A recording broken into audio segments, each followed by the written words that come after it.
l'âge où les gens étaient éloignés des miracles et des choses de Dieu.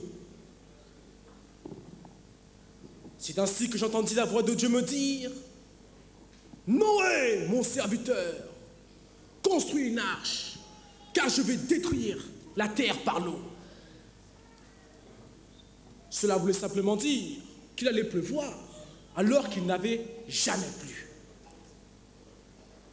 Quand cette parole vint à moi, j'ai prêché son accomplissement avec force, car je savais que Dieu ne pouvait pas mentir.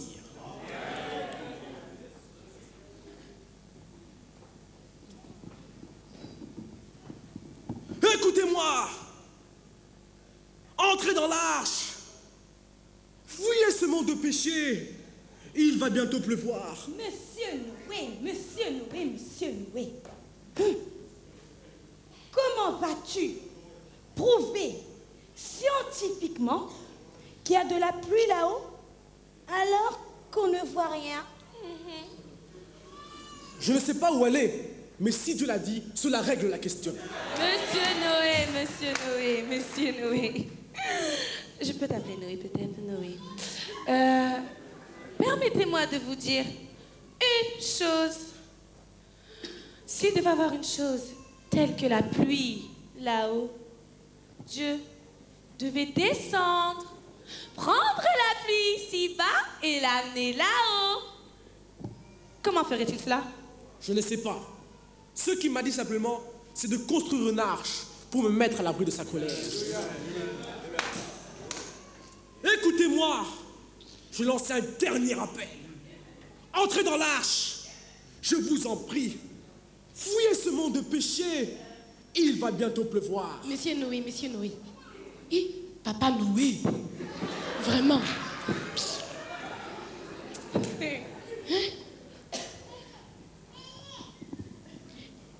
Vous ne trouvez pas que le perchoir que vous avez fabriqué est devenu l'habitation des oiseaux et des animaux sauvages? À quoi vous divaguez, mon cher Noé? Vieux fanatique, sois raisonnable. Tu fais souffrir ta femme et tes enfants avec cette odeur infecte.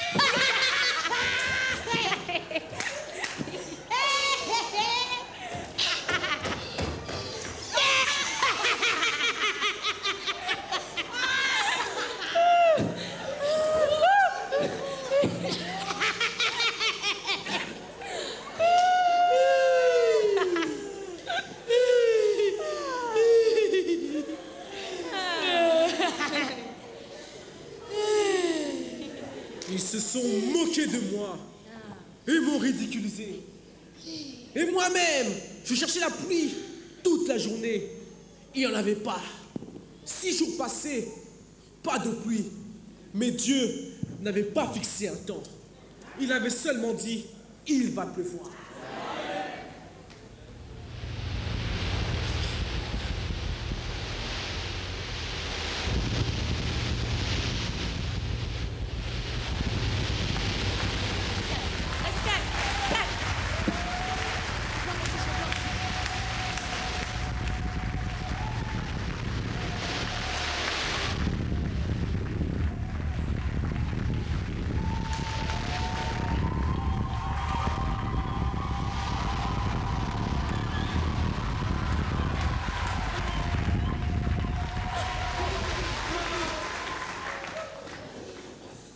Depuis le jour où Dieu avait parlé, 120 ans, je dis bien 120 ans, il eut enfin cette pluie. Moi, Noé, je savais que je verrais cela dans ma génération. Personne ne pouvait me l'enlever. Peu importe la durée de la promesse, la parole promise arrive toujours à sa manifestation. Que Dieu vous bénisse. Que Dieu vous bénisse.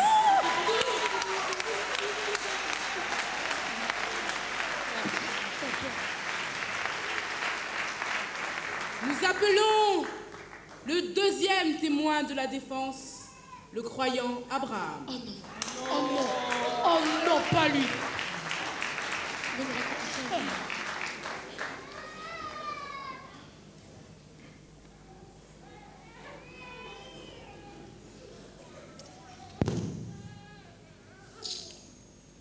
Monsieur le Président,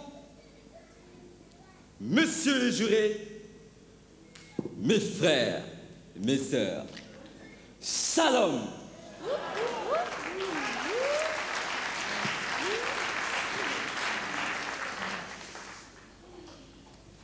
J'étais seulement un homme ordinaire, un simple croyant, quand Dieu me parla en disant: Abraham, je te donnerai un enfant par Sarah. Tu deviendras certainement une nation grande et puissante.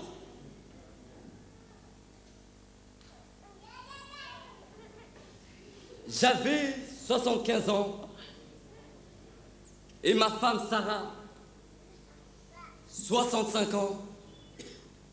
Je ne chancelais pas devant la promesse, malgré l'incrédulité, le scepticisme, les moqueries des incrédules.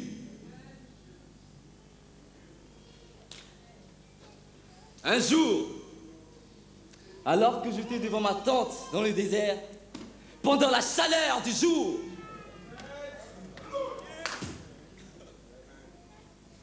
le Seigneur m'a paru.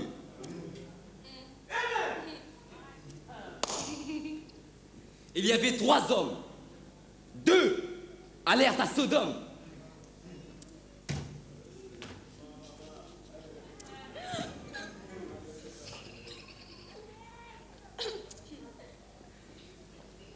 Quand je l'ai vu,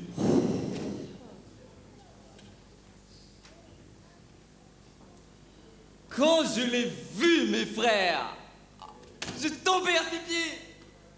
Vite, je demande à mes serviteurs de lui apprêter de la viande, de la nourriture, du pain, un gâteau, du lait. Oh, quelle histoire! Ah, Seigneur. Oh.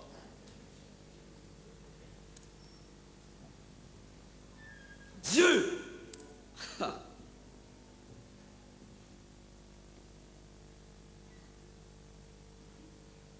Dieu avait mangé.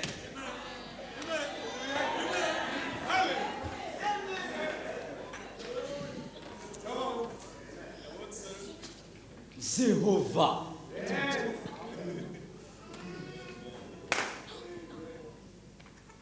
Jéhovah, il a bu du lait. Oh, quelle histoire. Oh.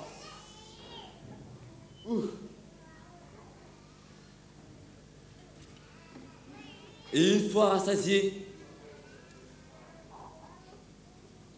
des paroles douces sortirent de sa bouche.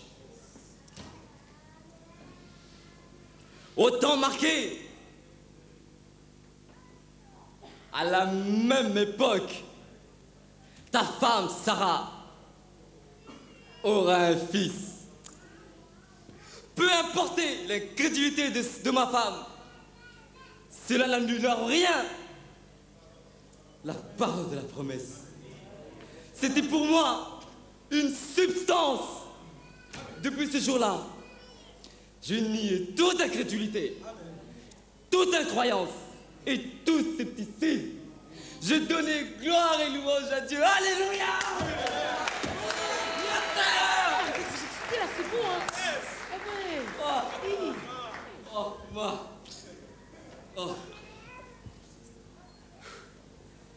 Excusez-moi, Monsieur le Président. Je suis un peu excité. Mais vous pouvez continuer. Merci.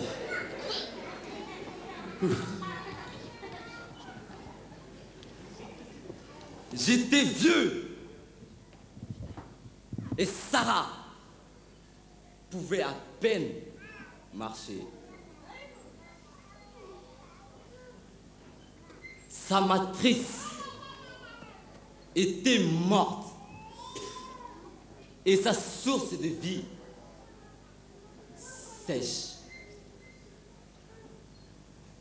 Mais, par la promesse du Fils de l'homme, je redeviens un jeune homme et Sarah, une jeune fille. Dieu créa en son sein des veines laitières pour la nourriture du bébé.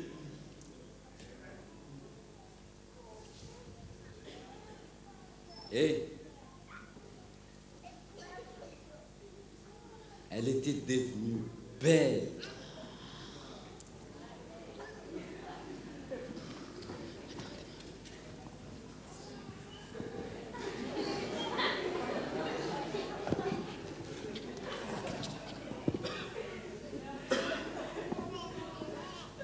Très belle. Oh, enlève ton foulard, Sarah.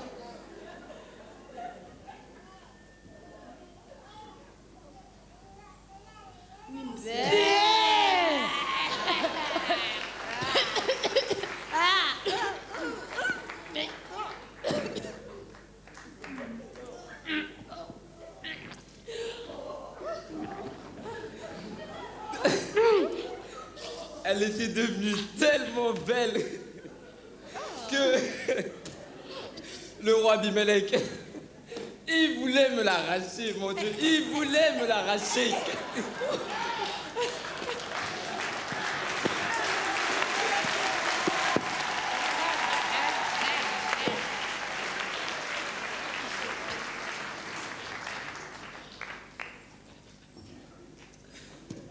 Bref,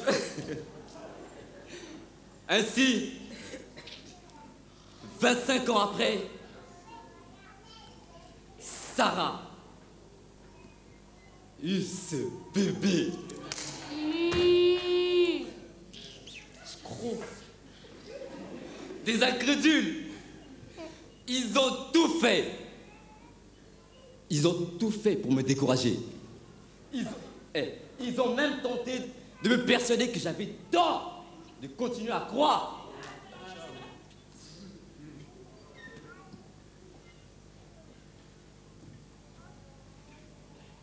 Mais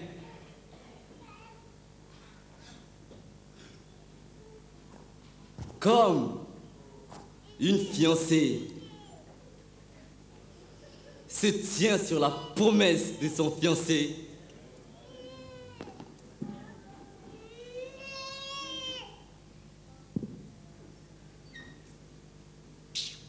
il m'avait promis qu'il reviendrait.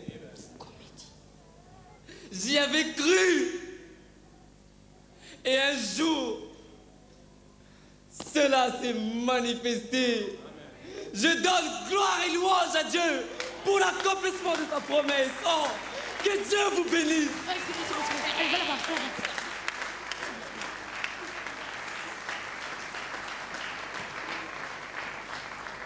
Nous appelons le troisième témoin de la défense à la barre, le croyant Moïse.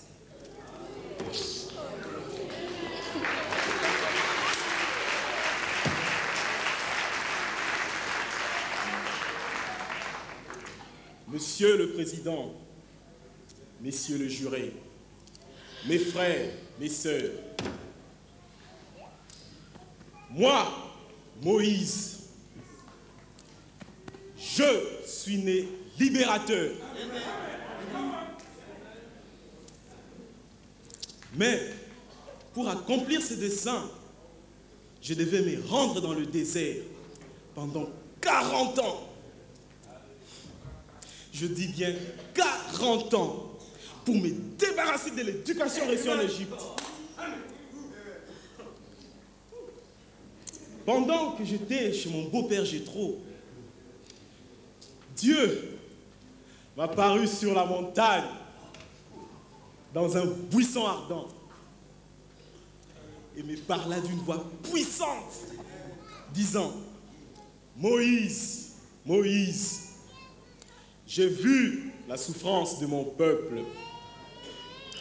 J'ai entendu les cris que lui font pousser ses oppresseurs. Je suis descendu pour les délivrer par ma main. Maintenant, quitte Jéthro, va en Égypte et libère mon peuple.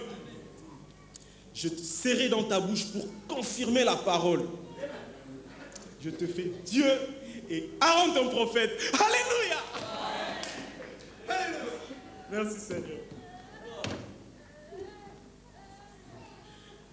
Pendant que je descendais la montagne avec mon vieux bâton tordu, ma barbe blanche pendante, ma femme et mon fils sur une mule, tout le monde se moquait de moi parce qu'ils ne voyaient pas comment j'allais conquérir l'Égypte. Mais ce fut un paradoxe, l'invasion d'un pays par un seul homme. Oui, monsieur. Et arrivé devant le pasteur Pharaon, quelle démonstration! Oh, les signes suivaient directement la parole.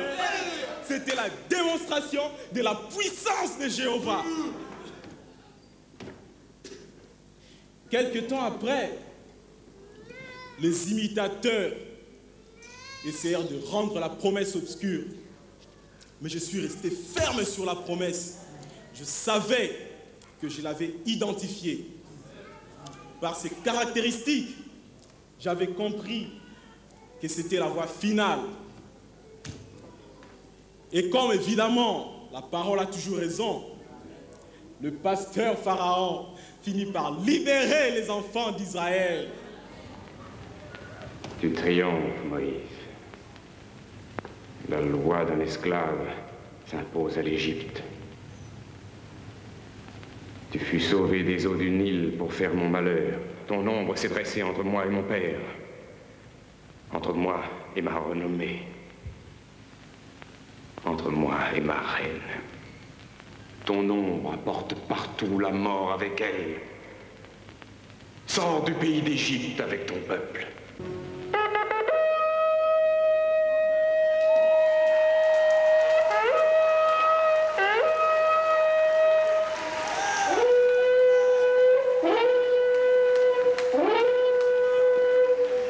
Lève-toi, ô Israël, contemple l'aube de la liberté.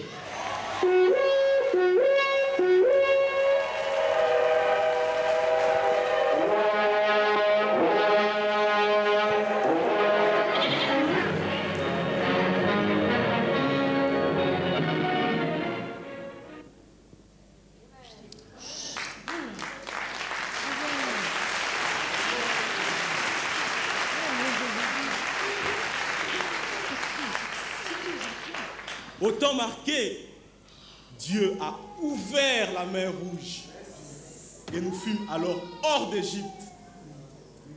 Et le vieil homme, avec ses lances de péché, a essayé de mettre ses pieds dans la promesse. Il fut alors désintégré, englouti dans la mer de l'oubli. Je suis aujourd'hui la preuve de la victoire de la promesse. Que Dieu vous bénisse richement.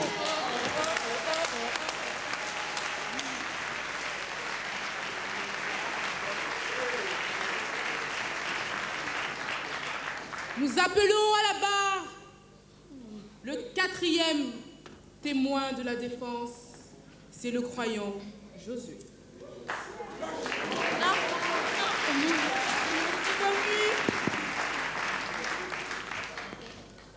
Monsieur le Président, Messieurs les jurés, mes bien-aimés frères et sœurs, je me rappelle encore les paroles de cet homme qui m'a précédé, le serviteur Moïse, quand Dieu l'avait choisi. Il avait dit de choisir parmi les tribus d'Israël 12 hommes pour aller explorer le pays promis. Quand nous sommes arrivés à Cades Barnea, nous avons trouvé exactement comme Dieu avait dit à son serviteur. Des grappes de raisin, des beaux fruits, exactement comme Dieu avait dit à son serviteur. Ensuite, quand nous avons regardé au loin, nous avons vu des Amalécites, des Amoréens, des Philistins et tout le reste. Du coup, le plus grand nombre du peuple commencèrent à murmurer. Ils ont commencé à murmurer disant que c'était des géants. Vous vous rendez compte? Des géants. C'était une image triste et obscure. Ils ont commencé à crier. Nous ne pouvons pas les vaincre, excepté bien sûr Caleb et moi. Nous nous sommes élevés au-dessus de la peur. Nous avons commencé à calmer le peuple. Nous avons tranquillisé. Nous avons dit, peu importe combien grand sont ces incirconcis, Dieu nous a donné le pays. Il a dit, partout où vous poserez la plante de vos pieds, je vous l'ai donné. Je vous rappelle une fois que chaque promesse de la Bible, chaque chapitre, chaque verset est pour le croyant. Et nous devons nous battre pour chaque passage de terrain. Il n'a jamais dit quand. Je vous rappelle, mes sœurs, soi-disant sœurs, il n'a jamais dit quand il répondrait. Mais il a dit, le pays où coule le lait et le miel est à nous. Mais il faut de l'audace. Il faut de l'audace. Et je témoigne devant la barre aujourd'hui que je baigne dans ce miel. Quelqu'un veut lécher? Est-ce que quelqu'un veut lécher dans la salle? Si quelqu'un veut lécher, qu'il vienne lécher le miel de la parole. Quelqu'un a-t-il soif? Est-ce que quelqu'un a soif? Si quelqu'un a soif, qu'il vienne. Le chemin de gloire, nous n'avons plus à le chercher. Le chemin de gloire, nous l'avons enfin trouvé. Que Dieu vous bénisse.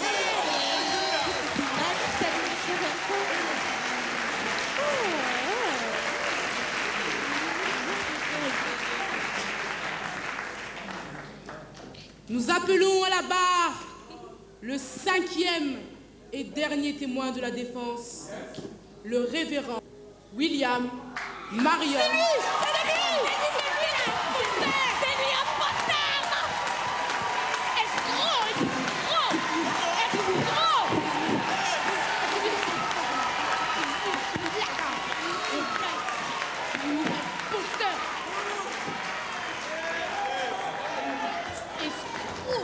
Monsieur le Président, messieurs les jurés, frères et sœurs, shalom.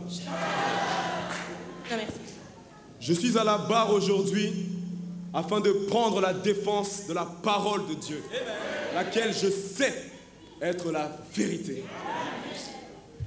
Si ça peut à la cour, je vais témoigner de la promesse de la parole, mais pour ce jour, oui, pour ce jour, Jésus, le Messie, avait promis que ceux qui étaient du temps de Noé, du temps de Lot, arriveraient dans les derniers jours. Nous y sommes en plein dedans. Quoi?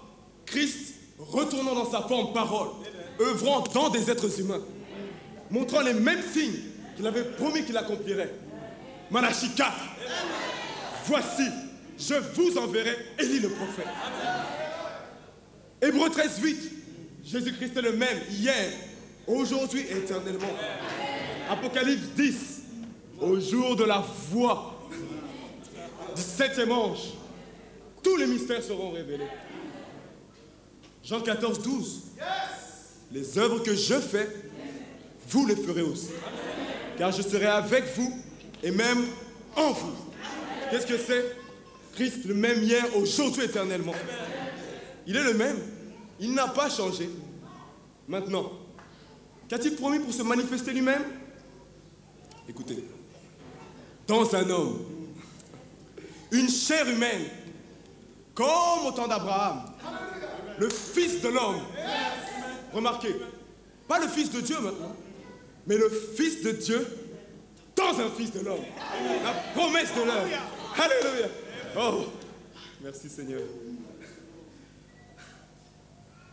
Excusez-moi. quand j'avais commencé mon ministère, Dieu m'avait dit que tu connaîtrais les secrets des cœurs. Mon pasteur jadis, il m'a dit, mon garçon, enfin, mon garçon, tu as fait un cauchemar. C'est du diable. Et ces histoires-là, c'est de la télépathie. Mais peu importe les émotions du pasteur, la chose est arrivée exactement comme il l'avait dit. Pourquoi? Christ accomplit toujours la promesse de la parole. Il est le même, il n'a pas changé. Le croyez-vous? Vous le croyez? Gloire à Dieu. Merci Seigneur. Mais, un instant.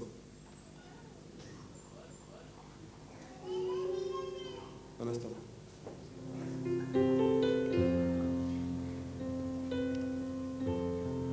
Soyez révérencieux. Ne bougez pas. Croyez-vous qu'il est ici?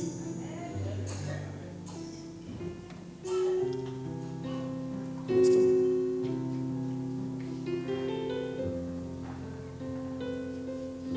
Oui. Maintenant, afin que vous sachiez que je suis son serviteur, je prends tout esprit ici sous mon contrôle. Soyez révérencieux. Ne me regardez pas. Laissez les yeux de votre foi regarder à la parole. Si vous touchez la parole, vous touchez Dieu. Il a dit, heureux celui pour qui je ne serai pas une occasion de chute.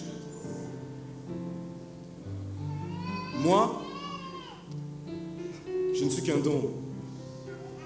Un don, c'est de se mettre de côté et de laisser le Saint-Esprit agir dans le corps.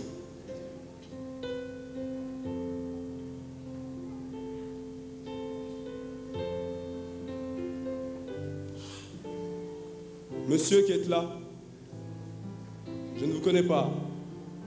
Je ne vous ai jamais vu de ma vie. Mais croyez-vous que Dieu peut me révéler ce qui ne va pas en vous? C'est juste. Vous souffrez de nervosité, n'est-ce pas? Il vous a guéri. Ayez foi en Dieu. Mais qu'est-ce qui se passe-t-il? Je sens le doute dans la salle et l'incrédulité. Le même ange de miséricorde qui avait été promis accomplir les mêmes choses devant vous, et vous restez comme ça sans rien dire?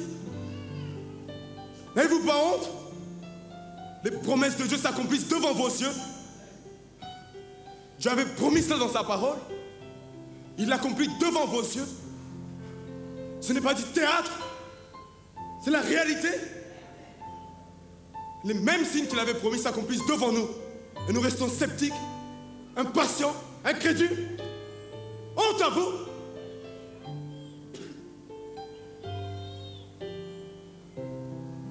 Ne bougez pas. Je vois la lumière se déplacer au-dessus de cette femme. Madame. Oui, vous, madame. Levez la main. Oui. Vous souffrez d'une maladie de femme, n'est-ce pas? Croyez-vous que je suis son prophète? Que Dieu vous bénisse. Touchez le bord de son vêtement. Il vous a déjà guéri. Il est le souverain sacrificateur de votre confession. Oh! Mais il est ici. Ne voyez-vous pas qu'il est identifié par sa parole? Je vous certifie qu'il l'est. Christ a promis qu'il manifesterait ces choses en ce temps. Au temps de la fin, le temps de la manifestation des fils de Dieu. S'il a ressuscité l'enfant finlandais, il peut vous donner ce que vous voudrez. Oh, laissez-moi répondre au défi de l'ennemi. Christ est ressuscité afin d'accomplir toutes les promesses qu'il a promises. Le croyez-vous, mes frères? Que Dieu vous bénisse, sœur. Il vous a guéri de votre maladie de jambes. Que Dieu vous bénisse, frère. Il est le même. Non, ce n'est pas la télépathie, mon frère. Que Dieu vous bénisse, ma sœur. Oui, il vous a donné ce que vous voulez. Il a dit, tout ce que vous demanderez en mon nom, je vous l'accorderai. Si vous dites, à cette montagne, déplace-toi, et que vous ne doutez pas dans votre cœur, mais que vous croyez, alors la chose s'accomplira. Il est le même hier, aujourd'hui, éternellement. Le Jéhovah Jireh, le Dieu de l'Ancien Testament, le même Jésus-Christ dans le Nouveau. Il n'a pas changé, mes frères. Il est ici. Recevez-le, frère. Recevez-le, sœur. Il est le Shaddai. Il est le grand Elohim, le Dieu de